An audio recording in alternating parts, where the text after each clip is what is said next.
जिस भाषा को आज हम बोल पा रहे हैं, इस भाषा के नए जन्मदाता के रूप में सदगुरु कबीर साहब हैं।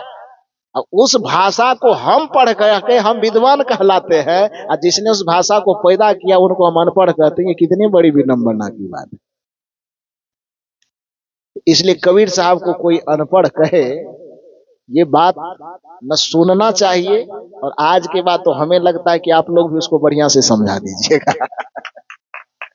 राम जी की मूर्ति इसलिए बनाई गई कि उनको देख करके कम से कम उनसे चरित्र से प्रेरणा ले सके कि प्रातः काल उठ के रघुनाथा, मात पिता गुरु ना वही माता। ये काम तो आपने किया नहीं, बस केवल फूल चढ़ा दिए, अगरबत्ती दिखा दिए, समझ लिए कि पूजा हो गई। एक पूजा करने वाला व्यक्ति जब मंदिर जाता है, एक भजन में आता है, मैं तो मंदिर गया पूजा आरती की, पूजा करते ही मन में ख्याल आ गया।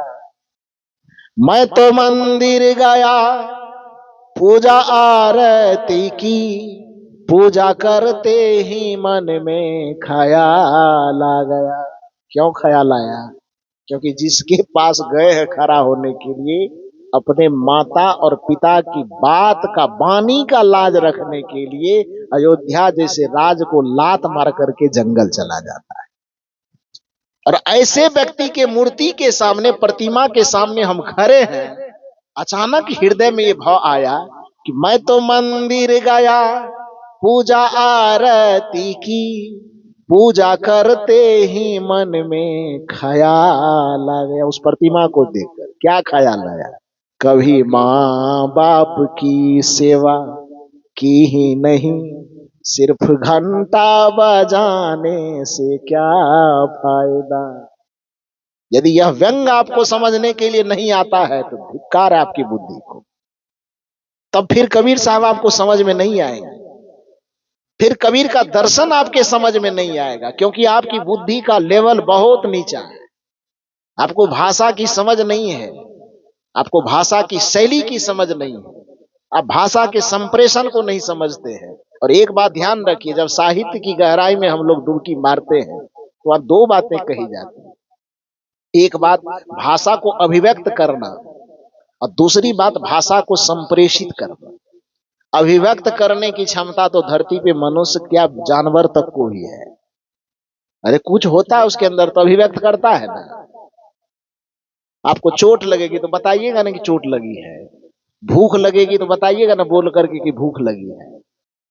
इस धरती पर जन्म लेने वाला मानव अथवा मानवेतर प्राणी, हर प्राणी को अपना सुख दुख, अच्छा बुरा, हर चीज को अभिव्यक्त करने की क्षमता तो है। लेकिन यदि अभिव्यक्त करने की क्षमता तक ही आप सीमित हैं, तो फिर आप में और एक जानवर में कोई अंतर नहीं। अंतर कब से होना शुरू होगा? जब आप में अभिव्यक्ति के साथ साथ अपने भाव को संप्रेषित करने की ताकत आ गई, तब उस दिन समझ जाइए कि आप मानव जीवन पाने के आप हकदार हो गए। बात समझ में आ रही है? अभिव्यक्त करना मतलब कुछ बोल करके किसी को सुना देना, और संप्रेषण का मतलब क्या होता है? अपनी बात को किसी के आत्मा तक पहुंचा दे। अभिव्यक्त का मतलब होता अपनी बात को किसी के कान तक पहुंचा देना, और संप्रेषण का मतलब होता है अपनी बात को किसी के मन तक, किसी के हृदय तक, किसी के आत्मा तक पहुंचा देना। ये संप्रेषण कहलाता है। अभिव्यक्ति की क्षमता दुनिया में हर एक व्यक्ति, एक बच्चे के पास भूख लगेगी तो चचियाएगा, रोएगा, चिल्लाएगा, तो अभिव्यक्त तो कर ही रहा है ना वो कि हमको भूख लगी है, खाना दीजिए। संप्रेषण की कला नहीं होने के कारण आज पति पत्नी में जो विवाद देखा जाता है, सास बहू में जो विवाद देखा जाता है, बाप बेटे में नहीं बनता। क्यों नहीं बनता? पीछे का वजह सिर्फ इतना है कि हम कहना कुछ और चाहते हैं, वो समझता कुछ और है। हम बोलते हैं कुछ और, वो समझता है कुछ और। हम करते हैं कुछ और, वो समझता है कुछ और। क्यों? क्योंकि हमारे जीवन का जो चिंतन शैली है वो अभिव्यक्ति तक है। अभिव्यक्ति को देख रहा है, लेकिन अपने भाव के संप्रेषण को हम उनके दिल दिमाग तक नहीं पहुंचा पा रहे हैं, जिसके कारण से रिश्तों में ये बवंडर होते रहता है, समझ नहीं पाता है। लेकिन आपकी चेतना इतनी विकसित हो सके। कबीर साहब कहते हैं कि यदि हमको समझना हो तो कबीर साहब कहते हैं तुम्हें हंस बनना पड़ेगा, क्योंकि हंसन की गति हंस ही जाने, क्या जाने कोई का करे। तू कौवा बन करके तू हंस की भाषा समझना चाहेगा तो कैसे होगा। हंस की भाषा समझने के तो लिए तुम्हें हंस के लेवल पे आना पड़ेगा।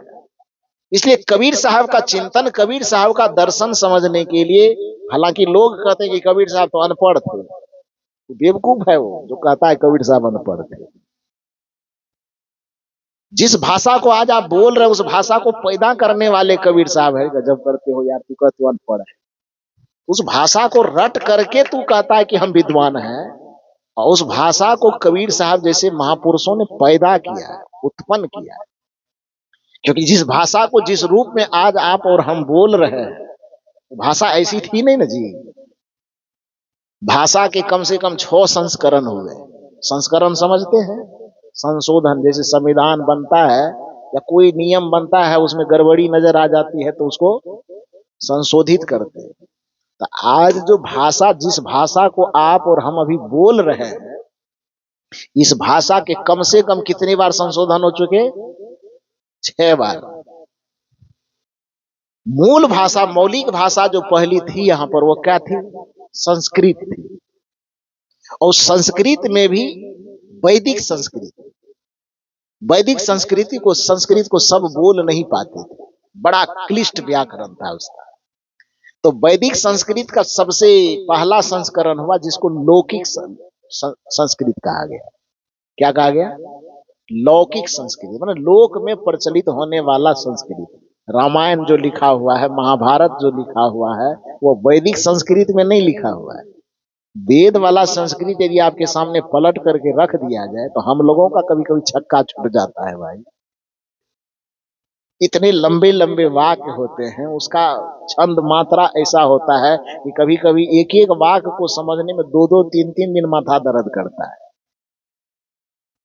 तो जब हम लोगों का ये हाल है तो समान लोगों के पास दे देगा तो उसका क्या हाल होगा। तो उस चीज को, माना मूल रूप में संस्कृत था, लेकिन संस्कृत में भी थोड़ा कठोर था, तो उस कठोर वाले स्थिति को वैदिक संस्कृत कहा गया। लेकिन भाषा तो चूंकि आम जनता के लिए होता है, तो उस वैदिक संस्कृति को थोड़ा सरल बनाने के लिए जो संस्कृत का रूप दिया गया, उसको कहा गया लौकिक संस्कृत। क्या कहा गया? लौकिक संस्कृत। भगवान बुद्ध जब आए, भगवान महावीर जब आए, उन्होंने कहा कि भैया ये संस्कृत तो थोड़ा लोग समझता है, लेकिन अपने ज्ञान को, अपने सत्संग को, अपनी भक्ति को हमें आम जनता तक पहुंचाना है। तो आम जनता की जो भाषा ही नहीं है, तो ये थोड़े लोगों की भाषा को हम पूरे जनता तक कैसे पहुंचा पाएंगे? तो उन्होंने संस्कृत से परहेज कर लिया और भाषा का एक नया संस्करण उन्होंने किया, और आम जनता की भाषा को उन्होंने पाली भाषा में कन्वर्ट कर दिया। पाली समझते हैं? वो नहीं समझते, कभी देखे नहीं तो कैसे समझिएगा। धम्पद वगैरह जो पढ़ते होंगे, धम्पद का ग्रंथ, हालांकि मूल ग्रंथ है त्रिपिटक। जैसे महाभारत बृहद ग्रंथ है, और उस महाभारत के अंदर गीता छिपा हुआ है, लेकिन गीता इतना महत्वपूर्ण है कि उसको महाभारत से निकाल करके एक अलग ग्रंथ ही बना दिया गया, गीता। गीता कोई मौलिक ग्रंथ नहीं है, वो महाभारत का पार्ट है, महाभारत का हिस्सा है।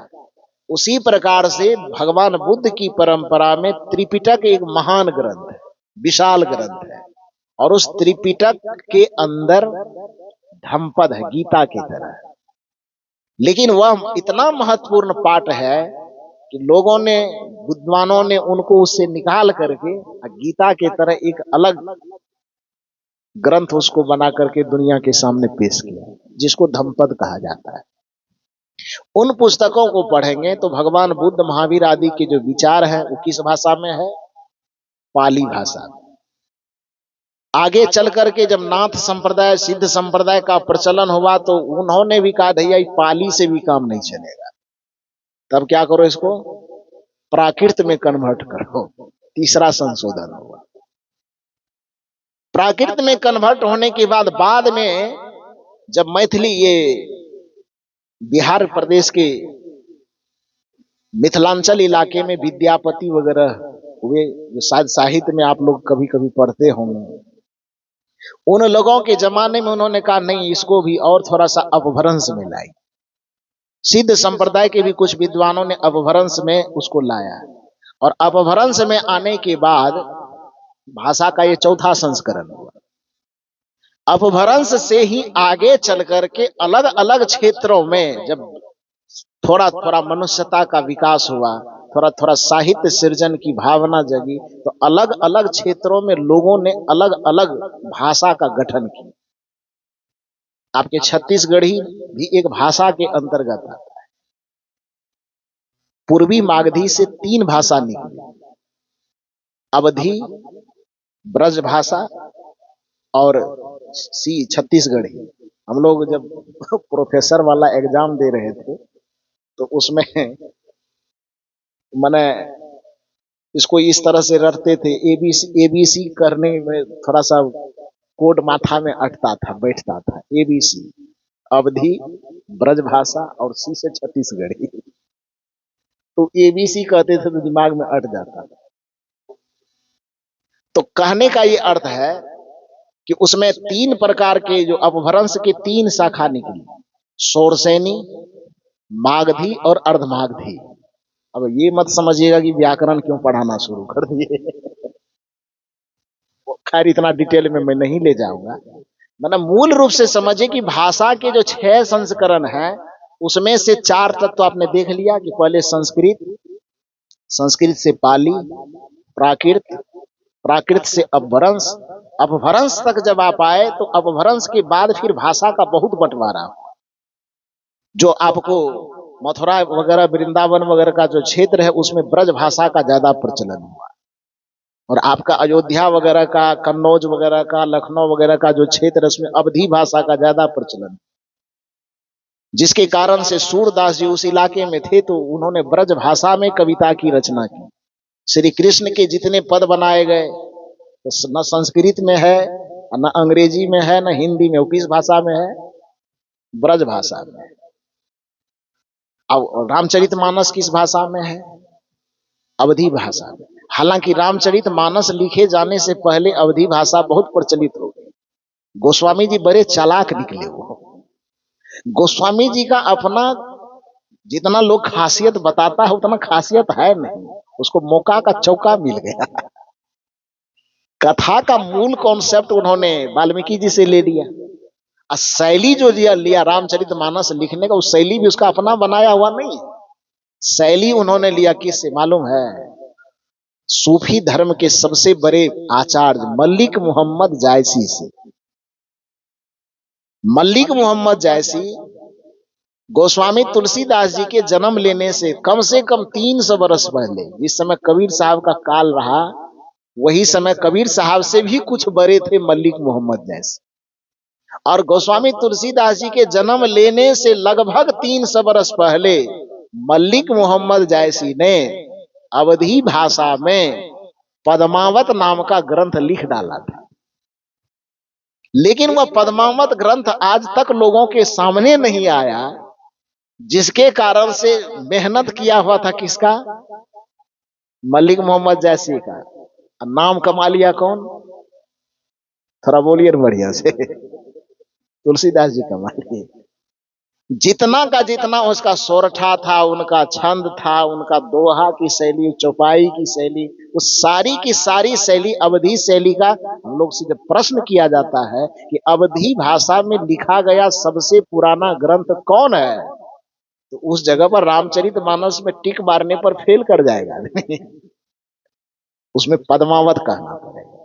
और खासियत क्या है पद्मावत? जो आजकल फिल्म बना, नहीं बना पद्मावत? बना ना। तब परीक्षा देने गए तो हम किताब पढ़ने से फिल्में देख लिए।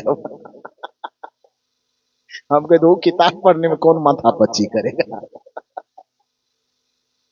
लेकिन फिल्म थोड़ा तो मॉडर्न तरीके से बनाया गया, लेकिन पुस्तक तो खैर पढ़ना ही पड़ेगा क्योंकि उसकी धारणा अलग है। फिल्म तो खैर मनोरंजन के लिए बनता है। तो उसमें वो जो कहानी किताब में है उतनी कहानी गहराई से इसमें नहीं दिया गया है। तो मूल रूप से अवधी शैली की जो प्रमुख ग्रंथ है, क्योंकि गोस्वामी जी ने रामचरितमानस को लिखा भी यदि अवधी भाषा में, तो उसको उन्होंने अवधी में कहा तो कि अवधी में लिखेंगे, लेकिन वह अवधी में लिख नहीं पाया, संस्कृत को उसमें और जगह दे दिया। अब बंदौ गुरुपद कंज कृपा सिंधु नर रूप हरि, इसमें कौन अवधी है? बंदौ ये संस्कृत का शब्द है, कृपा सिंधु ये संस्कृत का शब्द है, नर संस्कृत का शब्द है, हरि संस्कृत का शब्द है। तो शपथ तो खाया कि हम भाषा की अवधि में इसको ले जाएंगे, लेकिन तो संस्कृत वाला पार्टी था वो तो उस शपथ पे कायम नहीं रह सका। बहुत सारे संस्कृत के शब्दों को अवधि में पिरो दिया। वो मूल अवधी भाषा का कॉन्सेप्ट यदि दिया इस धरती को किसी ने, तो सबसे पहले किसने दिया? मल्लिक मोहम्मद जैसी ने पद्मावत लिख करके। रामचरितमानस लिखने में गोस्वामी जी को सारा चीज बना बनाया मिल गया। कथा मिल गया वाल्मीकि जी से, और शैली मिल गया किससे? जैसी जी से। लिया लिख करके राम जी को कथा का आधार बना करके कॉन्सेप्ट उधर दोनों जगह से, कॉन्सेप्ट कथा का कॉन्सेप्ट वाल्मीकि जी से और शैली का कॉन्सेप्ट जैसी जी से, ले करके बस लिख मारा और दुनिया के सामने आके चमक गया। बाप रे बाप, इतना बड़ा ग्रंथ दे दिया दुनिया को, पूछो मत। इतनी बड़ाई लूट लिए वो गोस्वामी जी, जितना बड़ाई लूटे उतनी बड़ाई के शायद हम लोगों की दृष्टि में उतना के हकदार वो नहीं है। खैर, तो मैं कहना क्या चाह रहा था कि अवधी भाषा और ब्रज भाषा बनी। आगे चल करके अवधी और ब्रज का जिस समय प्रचलन था, हिंदी की जो आज शुद्धतम शैली देखी जा रही है, उस हिंदी की उस जमाने में, जिस जमाने में ब्रज भाषा का अवधी भाषा का बोलबाला था, उस समय अवधी और ब्रज के किवाड़ को तोड़ करके उसके बीच आंगन में हिंदी को पैदा करने वाला इस धरती पे कोई महामानव हुआ, तो उस महामानव का नाम है संत सम्राट सदगुरु कबीर साहब। आज भी उनके बीजक को देख लीजिए।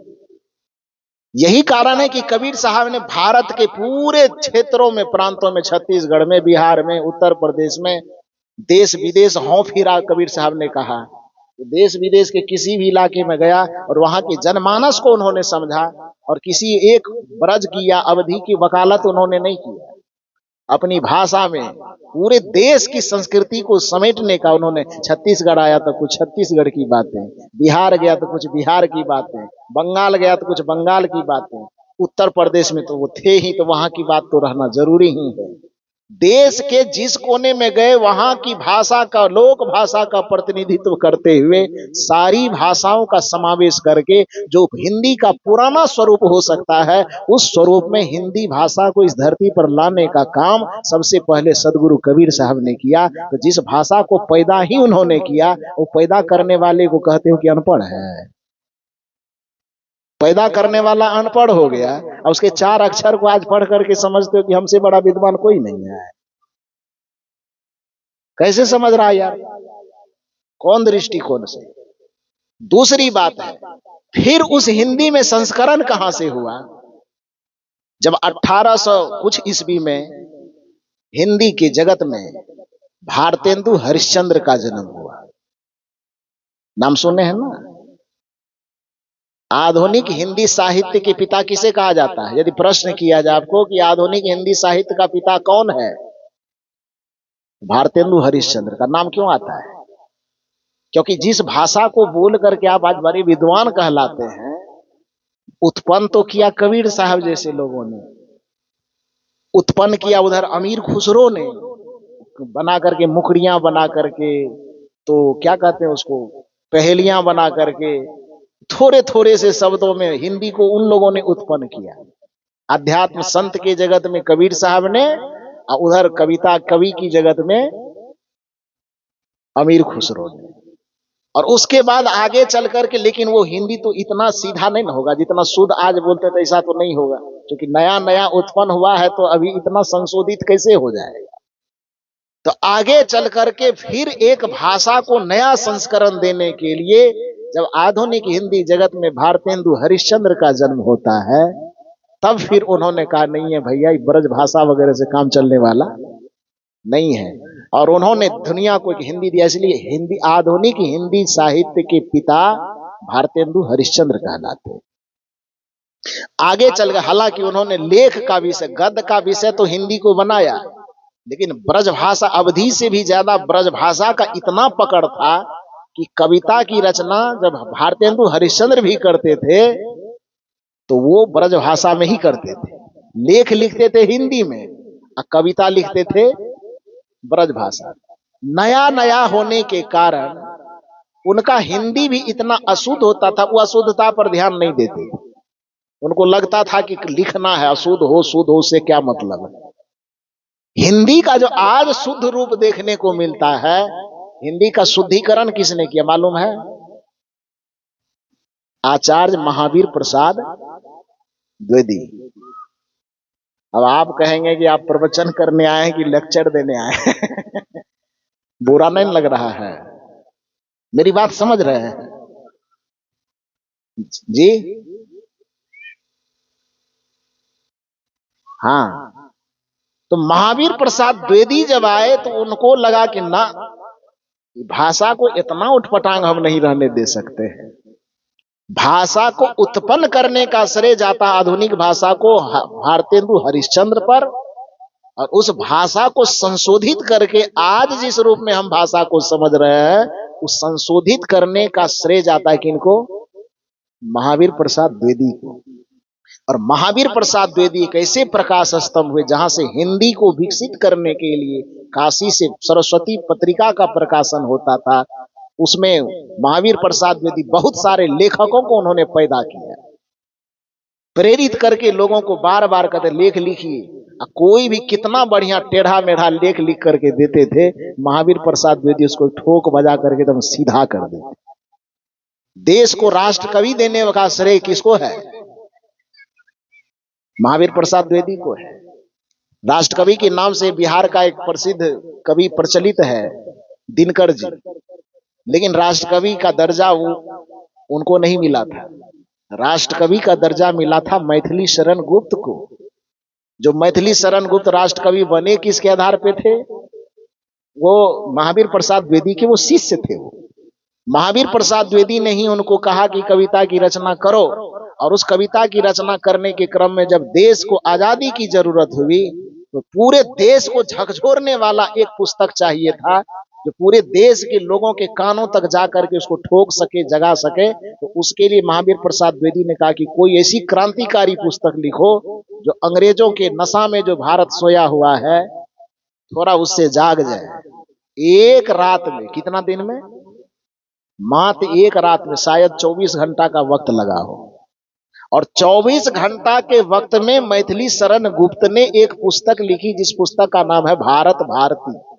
छोड़ दो यार, तुम कबीर पंथ से घृणा करते हो, मत पढ़ो कबीर को। यदि तुमको कबीर साहब का दर्शन पढ़ना है, कबीर साहब के व्यंग को, कबीर साहब के पीड़ा को समझना है, और कबीर साहब से इतनी ही नफरत हो रही है, तो मैं निवेदन करता हूं कि कबीर साहब को थोड़ी दिन के लिए पढ़ना छोड़ दो। जाओ आप भारत के किसी भी पुस्तकालय में और मैथिली शरण गुप्त की लिखी हुई वह भारत भारती लेकर के एक बार आ जाओ। उस भारत भारती में 3 खंडों में भारत का वर्णन किया गया है। ध्यान से सुनिए मेरी बात। 3 खंड में उस पुस्तक की रचना हुई है, जिस खंड का नाम है अतीत खंड, वर्तमान खंड और भविष्य खंड।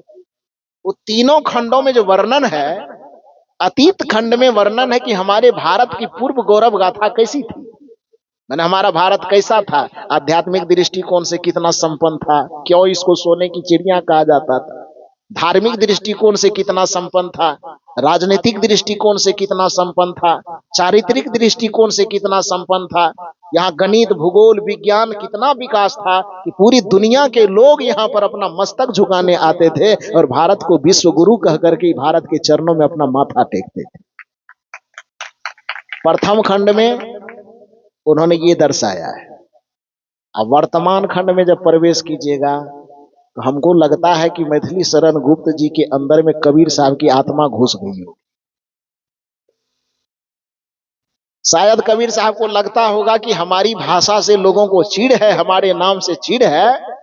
हम एक अनुमान कर रहे हैं कि कबीर साहब की आत्मा मैथिली शरण गुप्त के हृदय में जाकर के बैठ गया होगा और कहा होगा कि लिखो, जो मैं कहना चाह रहा हूं सब चीज लिखो।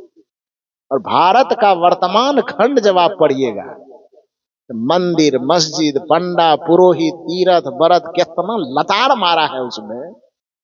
कभी कभी तो मुझे आश्चर्य लगता है कि इतना पढ़े लिखे लोग, जो प्रोफेसर बना हुआ है, डॉक्टर बना हुआ, इंजीनियर बना, क्या यार कभी पढ़ा नहीं होगा? वो पढ़ा तो होगा ना।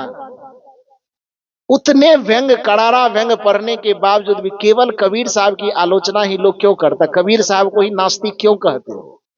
कबीर साहब मंदिर की निंदा, मंदिर की शिकायत करने के कारण कहते हैं कि कबीर धर्म विरोधी है। वो मैथिली शरण गुप्त की पुस्तक पढ़ लो ना, जिसको राष्ट्र कवि कहा जाता है। 3 खंडों में उस पुस्तक की रचना है। पहला खंड भारत का अतीत, और दूसरा खंड भारत का वर्तमान, और तीसरा खंड भारत का भविष्य। अतीत खंड में भारत की जो गुण गाथा है उसका वर्णन है, और वर्तमान खंड में भारत में जितना धर्म के नाम पे, तीर्थ के नाम पे, व्रत के नाम पे अनाचार फैला हुआ है, लूट खसोट, पाखंड, अंधविश्वास का जितना जंजाल है, उस सारे जंजाल का वर्णन भारत के वर्तमान खंड में है। बड़ी चिंता उसमें व्यक्त किया उन्होंने कि है दुर्दशा भारत की देखी न जाए। भारत की जो आज दुर्दशा है, राजनीतिक जगत से, धार्मिक दृष्टिकोण से, आध्यात्मिक दृष्टिकोण से, पाखंड में, कर्मकांड में, पूजा में, पाठ में, जिस तरह से लोगों को उलझा करके भाग्य और भगवानवाद पर आश्रित करके आदमी को पुरुषार्थवाद से दूर हटाने की साजिश चलती है, उन सभी साजिशों का वर्णन उसके वर्तमान खंड में है। और फिर जब भारत का भविष्य खंड लिखा गया, तो उसमें मैथिली शरण गुप्त ने अपनी बुद्धिमता और प्रतिभा का प्रयोग करते हुए भारत को यह रास्ता दिखाया है कि इस पाखंड से मुक्त होकर के भारत को पुनः कैसे विश्व गुरु बनाया जा सकता है। इसका रास्ता उसके अति भविष्य खंड में दिखाया गया है। और जब भारत भारती नाम की पुस्तक कितना देर में लिखा, ये 24 घंटे के अंदर, और वह पुस्तक इतना प्रचलित हुआ कि एकदम जंगल में लगे आग के तरह एक दिन में वह पुस्तक लगभग 1 से 1.25 लाख प्रति बिक गई। कितना दिन में? 24 घंटे में लिखी गई, फिर उसको बहुत जल्द छपवाई गई। और सोचिए कि देश के लिए वह कितना आवश्यक रहा होगा उस समय में, जिस समय में देश गुलाम था। तब उस समय में उस गुलामी के मामले में आजादी की लहर फैलाने के लिए उस पुस्तक को जब लोगों के बीच में लाया गया, तो एक दिन में लगभग वो 1 से 1.25 लाख प्रति बिक गई। और जब 1 से 1.25 लाख प्रति बिक गई, और उसमें जो लिखे हुए शब्द थे इतने क्रांति फैलाए कि महात्मा गांधी के कान तक यह आवाज गई कि मैथिली शरण गुप्त ने एक पुस्तक लिखा है जो आदमी में आजादी के बिगुल बजा रहा है। महात्मा गांधी वहीं से मैथिली शरण गुप्त को कहा कि तूने राष्ट्र को जगाया है, इसलिए आज मैं इस पुस्तक के आधार पर तुम्हें राष्ट्र कवि का दर्जा देता हूं। और गांधी जी के द्वारा दिया हुआ दर्जा मैथिली शरण गुप्त को राष्ट्र कवि का दर्जा है। दिनकर जी को जब राष्ट्र कवि कहा जाता तो दिनकर जी कहते थे कि हमको सुनने में लाज लगता है, मत कहिए राष्ट्र कवि। राष्ट्र कवि हम नहीं है, कौन है? मैथिली शरण गुप्त है। लेकिन वही कहे ना कि कभी कभी ऐसा होता है कि लोग मौका का चौका ऐसा मारता है, मैथिली शरण गुप्त को भी राष्ट्र कवि कहा जाता है, प्रायः लोग नहीं जानता है। राष्ट्र कवि के नाम से कौन प्रचलित हो गए? दिनकर जी प्रचलित। वही बात हुई कि अवधि लिखने का श्रेय जाना चाहिए, जयसिंह को श्रेय कौन लेके चला गया? थोड़ा बोलिए ना बढ़िया से। तुलसीदास जी से। तो देखिए, अब इतना विश्लेषण करके मैं ये बताना चाहता हूं कि जिस भाषा को आप और हम कह रहे हैं कि उस भाषा को आप और हम पढ़ करके अपने आप को विद्वान कहते हैं, उस भाषा को इस धरती पर उत्पन्न करने वाला कौन है? ये बताइए ना, कौन है? वो सदगुरु कबीर साहब है। जिस भाषा को आज हम बोल पा रहे हैं, इस भाषा के नए जन्मदाता के रूप में सदगुरु कबीर साहब हैं। अब उस भाषा को हम पढ़ करके हम विद्वान कहलाते हैं, और जिसने उस भाषा को पैदा किया उनको हम अनपढ़ कहते हैं। ये कितनी बड़ी विडंबना की बात है। इसलिए कबीर साहब को कोई अनपढ़ कहे, ये बात न सुनना चाहिए, और आज के बाद तो हमें लगता है कि आप लोग भी उसको बढ़िया से समझा दीजिएगा। समझाइएगा कि नहीं? कि अभी भी कुछ संदेह रह गया है, नहीं रहना चाहिए। समझा दीजिएगा कि जिसको पढ़ करके तू अपने आप को सोच रहा है कि हम 16 ठो कलम खोसने लायक बन गए हैं, उस भाषा को इस धरती पर उत्पन्न करने वाला कौन है भाई? सदगुरु कबीर साहब है। तो वो कहां से पढ़ेगा? उत्पन्न किया तो वो जब था ही नहीं तो पढ़ेगा कौन चीज? वो तो खुद पैदा किए हैं तो पढ़ेगा। इसलिए डॉक्टर हजारी प्रसाद द्विवेदी ने कबीर साहब का वाकई मूल्यांकन करते हुए, वास्तविक मूल्यांकन करते हुए कहा कि कबीर भाषा के डायरेक्टर ही नहीं, कबीर भाषा के डिक्टेटर है। डिक्टेटर का मतलब समझते हैं? एक्टर का मतलब अभिनय करने वाला, और डायरेक्टर का मतलब अभिनय करवाने वाला, और डिक्टेटर का मतलब न करने वाला न करवाने वाला, भाषा को नचाने वाला। तानाशाह, डिक्टेटर का हिंदी अनुवाद होता है तानाशाह। जब जैसी मर्जी हो, जो कानून बनाना हो, जो नियम बनाना हो बना दे, उसके मुंह से निकला हुआ हर एक वाक्य ही संविधान होता है, उसको डिक्टेटर कहा जाता है। और हिंदी जगत के मूर्धन्य विद्वान डॉक्टर हजारी प्रसाद द्विवेदी ने कहा कि कबीर भाषा के सामने लाचार नहीं है, क्योंकि कबीर भाषा के डिक्टेटर है। वो भाषा को जब जैसा नचाना चाहता है वैसा नचा देता है। तो इसलिए जिसके इशारे पर भाषा नाचती हो, उस व्यक्ति को यदि आप अनपढ़ कहते हैं तो आपके दिमाग में पता नहीं गोबर भरा है कि भूसा हुआ, आप समझिए। मूल रूप से तो खैर, जो बात मैं कहना चाह रहा था कि कबीर साहब की जो भाषा शैली, चेतना शैली, ज्ञान शैली इतनी उच्च है, वो उस हंस दशा में बैठे हुए हैं कि उनकी हंसत्व को समझने के लिए आपको कौवापन छोड़ करके आपको भी हंस की श्रेणी में आना होगा। इसलिए कबीर साहब कह गए कि हंसन की गति हंस ही जाने, क्या जाने कोई कागरे। तो कबीर साहब का व्यंग यदि आपके समझ में नहीं आ रहा है, इसका ये मतलब नहीं है कि कबीर साहब कुछ नहीं जानते हैं, अनपढ़ है, बल्कि इसका मतलब ये है कि उसके संप्रेषण को समझने की क्षमता आपके पास नहीं है। उनके विचारों को, उनके चिंतनों को, दर्शन को पचाने की क्षमता आपकी बुद्धि में नहीं है। क्योंकि शेर का दूध सब नहीं पचा सकता, जर्सी गाय का दूध भले पचा लीजिए, ओरिजिनल गायों का दूध नहीं पच पाएगा, तो शेर की दूध की तो दूर की बात है। और कबीर साहब जर्सी गाय नहीं है, कबीर साहब शेर है। उनके बानी के दूध को पीना सबके कलेजी का पावर नहीं है, वो नहीं पचा सकता। तो कहने का ये अभिप्राय है, मैं मूल रूप से कह रहा था कि कबीर साहब मंदिर के निंदक नहीं है, भगवान के निंदक नहीं है, बल्कि वो ये कहना चाहते हैं कि भगवान के नाम पर यदि आपने ईंटा खड़ा कर दिया और 5 तिलक लगा दिया और आप कहते हो कि भगवान है, कबीर साहब कहते दोनों बात है। रात के लिए न मुझे रतौंधी है, न दिन के लिए मुझे मोतियाबिंद है। मेरे आंख को स्पष्ट दिखाई देता है कि वो ईंटा रखा हुआ है, इस पे 5 तिलक लगे हैं। तो ईंटा का उपयोग घर बनाने में होता है, उसका घर बनाने में उपयोग करो, धन्यवाद दूंगा मैं। लेकिन उसका उपयोग यदि बेटा बेटी, दुनिया, दौलत, माल, खजाना दिलवाने में करोगे, तो ईंटा का उपयोग वो काम करने में नहीं है, वो हम नहीं मानेंगे।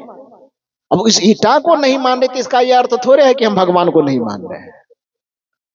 बांस को हम नहीं मान रहे तो इसका ये थोड़े मतलब है कि हम भगवान को नहीं मान रहे हैं। भगवान को हम मानते हैं, लेकिन जो भगवान है उसको भगवान मानते हैं। 500 का नोट होगा तो वो दीजिएगा तो मानेंगे, अब 500 नकली नोट ला के दीजिएगा तो इसे देखेंगे कि नहीं देखेंगे? नजर आएगा कि नहीं ये ठीक नहीं है तो उसको फेंक देंगे, नहीं है जाओ। तो जो फेंके, तो 500 के नोट को, 5000 के नोट को थोड़े फेंका गया, वो असली के नाम पर जो नकली आ गई, उस नकली को फेंका गया ना जी। तो नकली फेंकने का मतलब असली की अवहेलना नहीं होती है, बल्कि नकली फेंकने का मतलब असली का इज्जत करना होता है। कबीर साहब ये नहीं कहते हैं कि मैं भगवान को नहीं मानता। कबीर साहब ये कहते हैं कि असली भगवान के नाम पे जो तू नकलियों का जाल बिछा के रखा है, उस नकली को हम फेंक देने वाले हैं। क्योंकि जब तक नकली को फेंका नहीं जाएगा, आदमी असली भगवान के पास नहीं पहुंच पाएगा। परमात्मा के नाम पर फैले हुए आडंबर को जब तक उघाड़ा नहीं जाएगा, व्यक्ति असली परमात्मा के करीब नहीं पहुंच पाएगा। ईश्वर के नाम पर फैले आडंबर को, अंधविश्वास को जब तक उखाड़ करके नहीं फेंका जाएगा, तब तक आदमी ईश्वर के स्वरूप को समझ नहीं पाएगा। कबीर साहब भगवान के विरोधी नहीं है, बल्कि कबीर साहब भगवान के सबसे बड़े समर्थक हैं। कबीर साहब ईश्वर के विरोधी नहीं हैं, बल्कि कबीर साहब ईश्वर के सबसे बड़े समर्थक हैं। कबीर साहब राम के विरोधी नहीं हैं, बल्कि कबीर साहब राम के सबसे बड़े समर्थक हैं। लेकिन कबीर साहब कहते, तू तो बस एक दशरथ के पुत्र राम में अटक के रह गया यार। जिस दशरथ ने जिस राम को जन्म दिया, तुम उसमें अटक गए। मैं तुम्हें उस भगवान के पास ले जाना चाहता हूं जो दशरथ का भी भगवान है, जो दशरथ के दादा का भी भगवान। यदि रामे पर से भगवान मानेंगे, तो राम के बाप का भगवान फिर कौन होगा? राम के दादा का भगवान फिर कौन होगा? राम के नाना जो होंगे उसका भगवान कौन होगा? पूछिए छत्तीसगढ़ वाले से, जवाब तो छत्तीसगढ़ वाला देगा, क्योंकि राम जी का ननिहाल कहाँ है? कहाँ है ननिहाल? छत्तीसगढ़ में ना। तो नाना सब बताइए कि राम जी के जब चूंकि राम जी के पहले नाना आए होंगे ना, पहले नाना आए होंगे, तब उसकी माँ जन्म ली होगी, तब फिर माँ की शादी हुई होगी, उसके बाद न राम जी जन्म लिए होंगे। यदि भगवान की उत्पत्ति हम राम से ही मानेंगे, तो राम जब नहीं थे इस धरती पर, तब इस धरती पे कोई भगवान था कि नहीं था? अरे मेरी बात समझ रहे कि नहीं समझ रहे? कबीर साहब कहते हैं कि केवल वो अयोध्या में जो जन्म लिया, भय प्रगट कृपाला दीन दयाला कौशल्या हितकारी, तुम्हारी दृष्टि उस राम पे जाके अटक गई। मैं उस राम की चर्चा करना चाहता हूं, जो केवल वो दशरथ के बेटा राम नहीं है, बल्कि दशरथ का भी भगवान राम है, जो कौशल्या का भी भगवान राम है, जो कौशल्या के भी नाना होंगे उसका भी भगवान है। उस भगवान तक मैं ले जाना चाहता हूं जो सबका भगवान है और सबके हृदय में बैठा है। यही बात कहना चाहते हैं। और कबीर साहब ने उस राम की उपासना करने के लिए पूरी दुनिया को बताया। कस्तूरी कुंडल बसे मृग ढूंढे वन माही, ऐसे घट घट। आगे बोल दीजिए आप लोग। राम जी के ननिहाल वाले हैं तो इतना काम भी नहीं कीजिएगा तो कैसे होगा? और आप कहते हैं कि कबीर साहब राम को मानते नहीं है। अरे कैसे नहीं मानते? वो चिल्ला करके पुकार करके कह रहे हैं कि ऐसे घट घट राम है। और है मतलब नहीं कभी नहीं होता है मतलब हाँ होता है। और आप जबरदस्ती उसके मुंह में ना को डालना चाहते हैं कि कबीर साहब कहे कि ना होता है। कबीर साहब कहे हाँ होता है, आप कहते हैं ना होता है। कैसे होता है? कस्तूरी कुंडल बसे मृग ढूंढे वन माही, ऐसे घट घट राम है दुनिया जानत नहीं। तब ननिहाल वाला हो कि इतना भी नहीं बोलिएगा। अभी जहां पर राजनांद गांव में ठेलकाडी के बगल में जो कार्यक्रम हो रहा था, वहां एक प्रोफेसर आए हुए थे। वो आए, कहे साहब मिलने के लिए गए, ऊपर में दूसरा मंजिल पर ठहरे हुए थे। तो जैसे गए एक आदमी को लेके गया, उन्होंने कहा गुरुजी मैं सत्संग को कभी नहीं सुनता हूं, सत्संग से मुझे कोई मतलब भी नहीं है, महात्मा लोगों को मैं देखना नहीं चाहता। जी परसों की ही बात है। मैं यहां आ भी नहीं रहा था, लेकिन आपके प्रवचन को मेरे एक मित्र सुन रहे थे। यहां से मैं 40 किलोमीटर दूर में था, और मेरे मित्र बार बार फोन कर रहे थे कि एक बार आ जाओ यार। तो हम उसको टालने की कोशिश करते थे, अच्छा आएंगे कह देते थे, किसी तरह टल जाए। लेकिन ये आदमी भी जिद्दी, फिर फोन करे आओ, फिर क्या अच्छा देखा जाएगा। लेकिन हमारी मानसिकता में था कि हमको नहीं जाना है। लेकिन ये बार बार फोन करे तो डायरेक्ट कहा भी नहीं जाए कि नहीं जाएंगे, तो टालने के लिए कहते थे। और ये भी इतना जिद्दी कि 3 दिन में लगभग 30 से 40 बार फोन कर दिया। और इतना फोन किया तो मुझे लगा कि धो इसका मन रखने के लिए एक बार जाना चाहिए। गुरुजी आ गए, अनमनस भाव से पंडाल में बैठे। लेकिन आज पहली बार जब आपका प्रवचन, आपका दर्शन, आपका तर्क सुने, तो मैं माथा पीट करके रह गया कि मैं कितना बड़ा अभागा था कि इस तरह के प्रवचन को मैं छोड़ रहा था। और जब वो आए तो अकेले आए थे प्रवचन सुन करके रहा नहीं गया, तो कमरे में गए और उन्होंने अपनी बात रखी जो उसके हृदय का उद्गार था। आंसू बह गया उनकी आंख से और अपना उद्गार प्रकट किया। दूसरे सत्र में जब बैठे तो बैठने के बाद प्रवचन तो 1 घंटा लगभग सुन लिया। कुछ भजन लोग गाने के लिए दिए तो उसको लगा कि भजन गाने में 1 घंटा लग सकता है। अब सोचिए कि उसके हृदय में बात कितनी धसी होगी। वो भजन को छोड़ करके उन्होंने सोचा कि प्रवचन तो हम सुन ही लिए, तो बीच में ही उठ गए और अपना 4 चक्का 4 व्हीलर से आए थे। ड्राइवर को कहा कि 4 व्हीलर में बैठो, प्रोफेसर थे वो। 4 व्हीलर पर बैठाए और अपने घर चले गए। वो 40 किलोमीटर दूर, और वो 40 किलोमीटर दूर जाकर के वहां अपना पत्नी, बेटा, बेटी, घर में जितना परिवार था, अरे चलो गुरुजी आए हैं, भेंट कर लेना। पत्नी भी हैरान है कि कैसा आदमी है, आज तक तो सत्संग का नाम सुन करके भैंसा की तरह भड़कता था।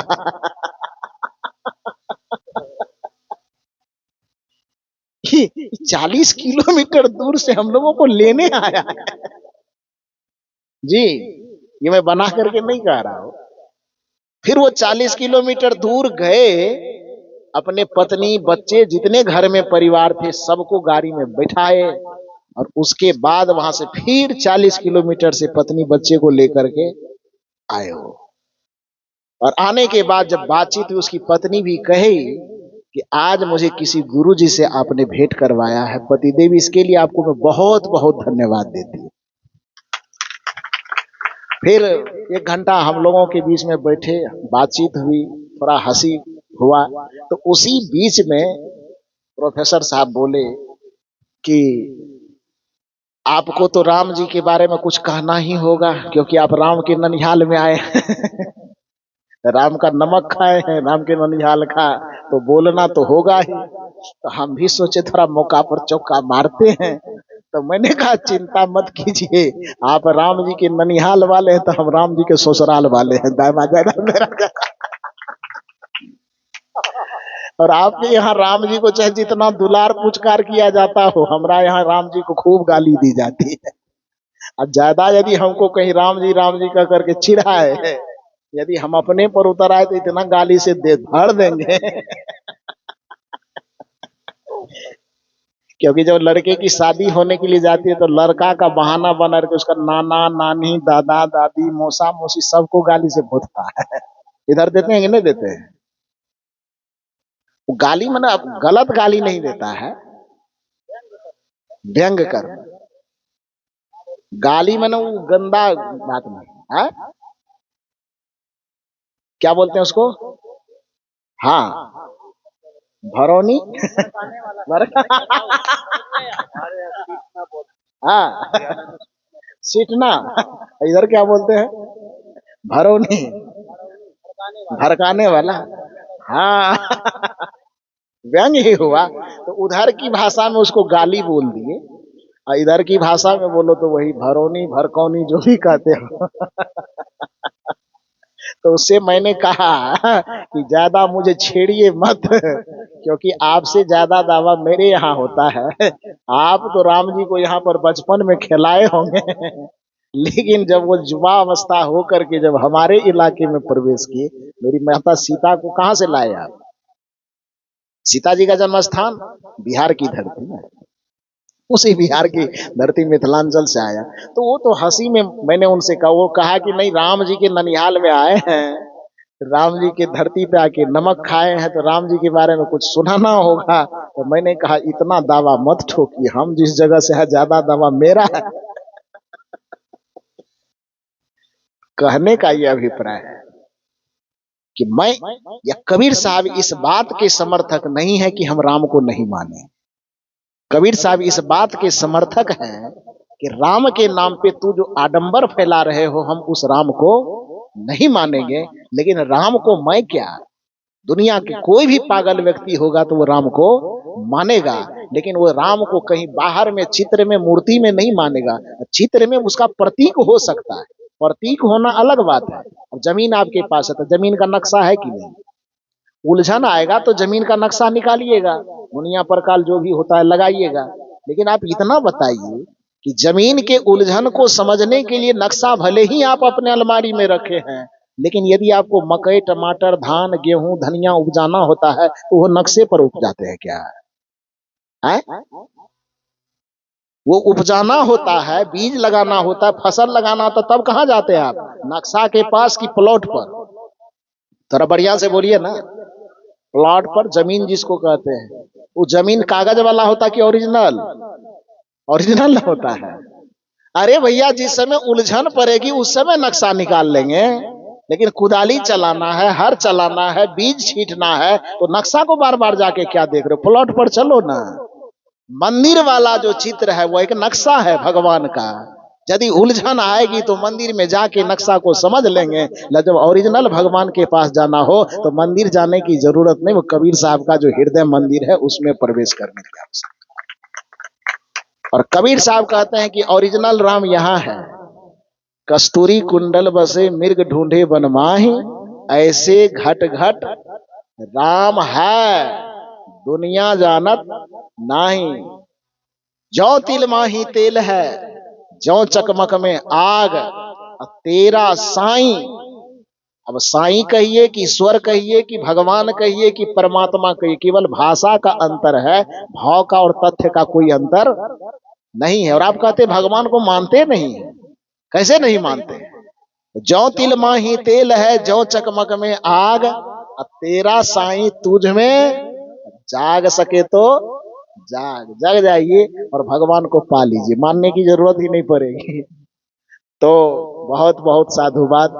पता नहीं बोलते बोलते कितनी बातें बोल गए, यदि बुरा लगा हो तो क्षमा कीजिएगा। आपके मस्तिष्क में कहीं यही नहीं लगना चाहिए कि आए थे प्रवचन करने, प्रोफेसर की तरह लेक्चर झाड़ने लगे। आदत है ना, कभी कभी यूनिवर्सिटी में जाते हैं, वहां पर विद्यार्थियों के बीच में अपनी बात रखनी होती है, तो ये तो इस जगह आते हैं तो थोड़ा इसकी भी मर्यादा है ना, इस मर्यादा में थोड़ा बंध जाते हैं। तो विद्वानों की सभा जहां लगती है तो एक बात आप समझ लीजिए, खौलते हुए पानी ने आग से कहा, क्या कहा? शायरी यदि समझते तो समझिए थोड़ा सा। खौलते हुए यानी उबलते हुए, उबलने वाला पानी समझते हैं ना। तो उबलते हुए पानी ने आग से कहा, यदि बर्तन की मर्यादा न होती तो तुम्हें बताता कि तुम्हारी औकात क्या है। वो बर्तन की मर्यादा है कि तू बचा हुआ और हमको खौला रहा है। तो हम लोगों के पास जो कबीर साहब के खिलाफ में कोई कुछ बोलने के लिए आता है तो यही बर्तन की मर्यादा होती है, जो सामने से बढ़िया से सुरक्षित होके चला जाता है। सुरक्षित होने का मतलब ये नहीं कि मर्डर हो जाएगा, मतलब उसको वो व्यंग, वो शैली में हम लोग कुछ कह नहीं पाते। उस शैली को यदि उसे सुनना हो तो थोड़ा सा विद्वानों की वो सभा लगावे, थोड़ा यूनिवर्सिटी का माहौल पैदा करे, तब वो हम लोगों के सामने थोड़ा सा आ जाए। कबीर साहब अपने जमाने में विद्यालय गए हो कि न गए हो मुझे नहीं पता, विद्यालय था ही नहीं, तो गाछ के नीचे में विद्यालय लगता था? नहीं लगता था। ये प्राथमिक विद्यालय, उच्च विद्यालय, महाविद्यालय बना हुआ था। अरे आम गाछ के नीचे एक शिक्षक बैठ जाते थे, वहीं पर पढ़ाते थे। तो विद्यालय था ही नहीं तो लोग विद्यालय जाएगा कहां से भाई? कहां से जाएगा? तो मेरी दृष्टिकोण में मैं ये जहां तक समझ पा रहा हूं कि भले ही कबीर साहब को कभी विद्यालय जाने का मौका लगा हो कि ना लगा हो, लेकिन आज उसी कबीर के खानदान में, उसी कबीर के परिवार में ऐसे ऐसे व्यक्ति पैदा हैं जो यूनिवर्सिटी को पैदा करने वाला है, यूनिवर्सिटी को उत्पन्न करता है। तो कबीर साहब के जमाने में तो आप हैं नहीं कि उनसे हाथ से हाथ मिला पाइएगा। एक बार जरूरत समझ में आवे तो उनके परिवार के बच्चों से आकर के हाथ मिला लीजिए, बात समझ में आ जाएगी। तो बहुत बहुत साधुवाद, बहुत बहुत आभार आप लोगों के प्रति कि मेरी इतनी वाणी को आपने इतना शांत और धैर्य पूर्वक सुना। इसके लिए बहुत बहुत साधुवाद देते हुए, यदि ज्यादा बदमाशी कीजिएगा तो भड़कौनी भी शुरू हो जाएगा। तो बहुत बहुत साधुवाद देते हुए अपनी वाणी को यहीं पर विराम देता हूं। बोलिए सदगुरुदेव की।